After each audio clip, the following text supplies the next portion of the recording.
yaitu golongan non-narkotik dan yang kedua golongan narkotik. Nah, yang termasuk golongan narkotik ini ada analgetik, antipiretik, yaitu parastamol, dan yang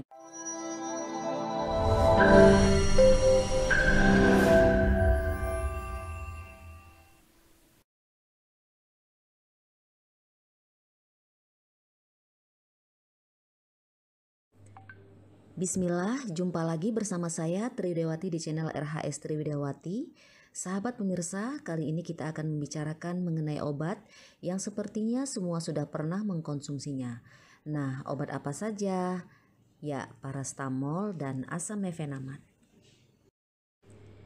Di video kali ini yang akan dijelaskan mengenai kedua obat ini adalah perbedaannya dalam hal penggolongan, khasiat dan indikasinya, serta perbedaan efek yang tidak diinginkan yang dapat terjadi ketika mengkonsumsi masing-masing obat ini.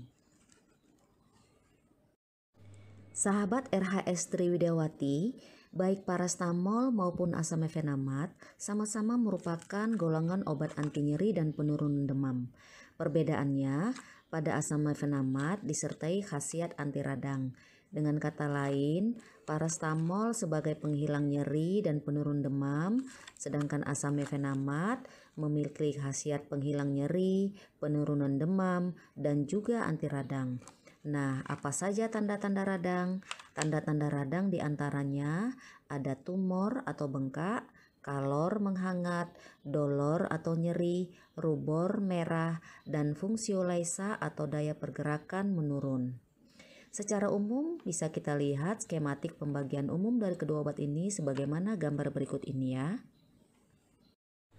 Nah, jadi sebelum kita masuk ke penggolongan anti nyeri, kita ulang kaji kembali pengertian-pengertian ini ya. Jadi kalau analgetik ini artinya anti nyeri, kalau antipiretik artinya penurun demam, sedangkan antiinflamasi adalah anti radang.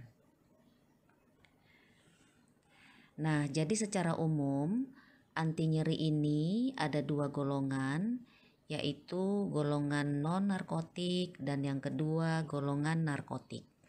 Nah, yang termasuk golongan narkotik ini ada analgetik, antipiretik, yaitu parastamol, dan yang kedua antiinflamasi non-steroid atau disingkat dengan AINS, AINS. Ini contohnya ada asam mefenamat, diklofenak, ibuprofen, dan juga lain-lain.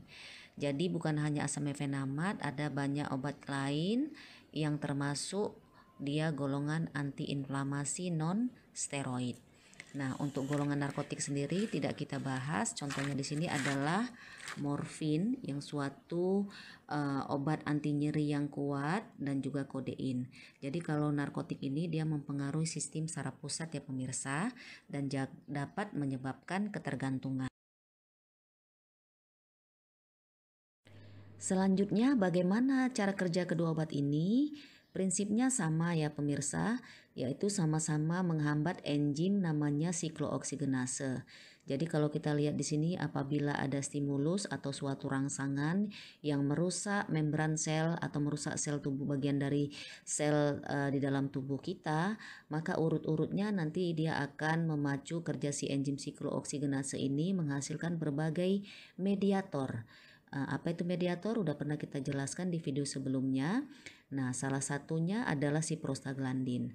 Jadi kalau sudah dilepas si prostaglandin ini, akhirnya inilah nanti yang akan menimbulkan salah satunya rasa nyeri. Jadi di mana kerja obat AINS ini tadi? Kerjanya dengan cara menghambat enzim siklooksigenase. Jadi dengan dihambat enzim ini maka tidak dihasilkanlah mediator nyeri ini tadi.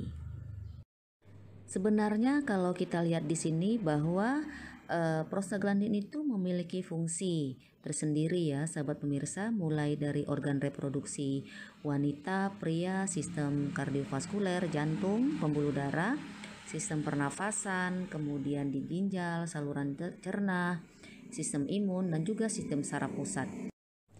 Sehingga dengan tidak terbentuknya prostaglandin inilah nanti yang akan menyebabkan berbagai efek yang tidak diinginkan akibat penggunaan AINS. Kemudian sahabat pemirsa, bahwa AINS hanya menghambat enzim siklooksigenase tapi tidak menghambat jalur yang lain, sehingga prostaglandin tidak terbentuk, tetapi mediator yang lain dapat terbentuk. Contohnya dalam hal ini adalah leukotrin. Nah, leukotrin ini juga nanti akan berperan terhadap efek yang tidak diinginkan akibat penggunaan AINS. Jadi kalau kita lihat di sini efek-efek yang dapat terjadi akibat penggunaan AINS yang tidak diinginkan itu bisa dapat menyebabkan masalah di saluran cerna, perih lambungnya, kemudian bersifat toksik ke ginjal atau nefrotoksik, kemudian dapat mencetuskan serangan asma, jadi hati-hati pada penderita asma. Kemudian pada ibu hamil tua itu juga harus hati-hati karena dapat memperlambat persalinan. Kenapa memperlambat persalinan? Kita ketahui bahwa pada ibu hamil tua ini membutuhkan prostaglandin untuk kontraksi rahimnya. Jadi kalau prostaglandin tidak terbentuk maka akan bermasalah terhadap kontraksi rahim sehingga dapat memperlambat persalinan. Ini hanyalah sebagian dari efek yang tidak diinginkan akibat penggunaan AINS. Mengenai efek yang tidak diinginkan akibat penggunaan parastamol, ini terutama dapat menyebabkan masalah di liver ya sahabat pemirsa, terutama kalau penggunaan secara kronis dengan dosis 3-4 gram sehari, dan juga kalau penggunaannya di atas 6 gram ini dapat mengakibatkan kerusakan di hati yang secara menetap ya sahabat pemirsa. Nah, jadi resiko ke hiper ini terutama disebabkan karena hasil perombakan parasetamol di dalam tubuh kita ini akan menghasilkan metabolit-metabolit. Nah, metabolitnya ini disebut dia NAPQI. Ini sebenarnya dapat merusak liver atau sifatnya hepatotoksik atau reaktif. Tetapi pada dosis terapi, maka di dalam tubuh kita ada glutathione namanya. Ini adalah suatu tripeptida di mana glutathione ini kerjanya dia menangkal si metabolit toksik tadi sehingga menjadi tidak toksik dan tidak reaktif. Tapi kalau kita mengkonsumsi terutama di atas dosis 10 gram, maka persediaan peptida tersebut tidak akan cukup menangkal si metabolit toksik tadi sehingga rusaklah livernya. Nah, gejala-gejala yang tidak diinginkan akibat penggunaan parastamol ini dapat menyebabkan rasa mual dan juga muntah dan keluhan-keluhan yang berhubungan dengan saluran cerna. Oh ya sahabat pemirsa, pada ibu hamil dan menyusui, parastamol ini adalah obat analgetik antipiretik atau obat anti nyeri penurun demam yang paling aman ya pada ibu hamil dan ibu menyusui. Kemudian tambahan lagi bahwa parastamol ini adalah obat golongan obat bebas yang ditandai dengan lingkaran hijau, artinya bisa diperoleh tanpa resep dokter. Sedangkan untuk asam mefenamat tadi golongan AINS ini adalah obat keras ya sahabat pemirsa. Jadi artinya dia bisa diperoleh hanya dengan resep dokter saja. Kemudian yang perlu diketahui juga sahabat pemirsa bahwa parastamol ini digunakan kalau perlu saja ya. Jadi obat itu digunakan ada yang tujuannya untuk mengatasi gejala atau simptomatik dan ada yang mengatasi penyebab atau terapi kausal. Nah, kalau parastamol ini termasuk dia digunakan untuk mengatasi gejala saja. Jadi hanya digunakan kalau ada gejala demam ataupun nyeri.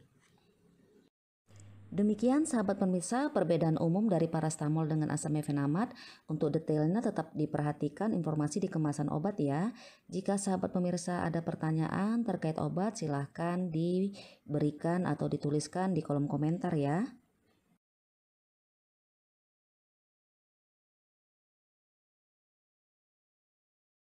Demikian sahabat pemirsa, jika kamu rasa video ini memberi manfaat, beri like, komentar, dan share sebanyak-banyaknya ya, agar manfaat ini tidak berhenti di kamu saja. Sampai jumpa di pertemuan berikutnya. Wassalam.